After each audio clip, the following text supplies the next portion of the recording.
Hi friends, on 20 volt, 20 is 72 volts, 37 30 battery ಒಂದು ಬಂದಿದೆ.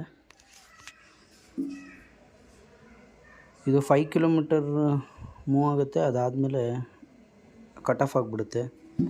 ಈ ಪ್ರಾಬ್ಲಮ್ ಸಾಲ್ವ್ ಆಗುತ್ತೆ ನಮ್ಮ ಹತ್ರ. ಯಾವುದೇ ರೀತಿ ಬ್ಯಾಟ್ರಿ ಎಲೆಕ್ಟ್ರಿಕ್ ಸ್ಕೂಟ್ರ್ ಬ್ಯಾಟ್ರಿ ಇತ್ತಂದರೆ ತೊಗೊಂಬನ್ನಿ, ನಾವು ಸರ್ವಿಸ್ ಮಾಡಿಕೊಡ್ತೀವಿ, ರಿಪೇರ್ ಮಾಡಿಕೊಡ್ತೀವಿ. ಕಮ್ಮಿ ಬೆಲೆಯಲ್ಲಿ ರೆಡಿ ಆಗಿಬಿಡುತ್ತೆ. ನೀವು ಡೆಡ್ ಅಂತ ಬಿಸಾಕ್ಬಿಟ್ಟಿರ್ತೀರ ಅಥವಾ ವರ್ಕ್ ಆಗೋಲ್ಲ, ಯಾರೂ ರೆಡಿ ಮಾಡಲ್ಲ, ಇದು ಹೋಗಿದೆ ಬ್ಯಾಟ್ರಿ ಚೇಂಜ್ ಮಾಡಿಸಿ ಅಂತ ಹೇಳ್ತಾರೆ. ಅಂಥದ್ದನ್ನೆಲ್ಲ ರೆಡಿ ಮಾಡಿಕೊಡ್ತೀವಿ. ನೋಡಿ, ಬ್ಯಾಟ್ರಿ ಪ್ಯಾಕ್ ಎಲ್ಲ ಮಾಡಿದ್ದಾರೆ. ಹೊಸ ಬ್ಯಾಟ್ರಿ ಪ್ಯಾಕ್ ಬೇಕಾದ್ರೂ ನಾವು ಮಾಡಿಕೊಡ್ತೀವಿ. ಯಾರಿಗಾರು ಬೇಕಾದ್ರೆ ಕಾಂಟ್ಯಾಕ್ಟ್ ಮಾಡಿ. ನಿಮ್ಮ ಬೆಂಗಳೂರಲ್ಲೇ ಇದೆ.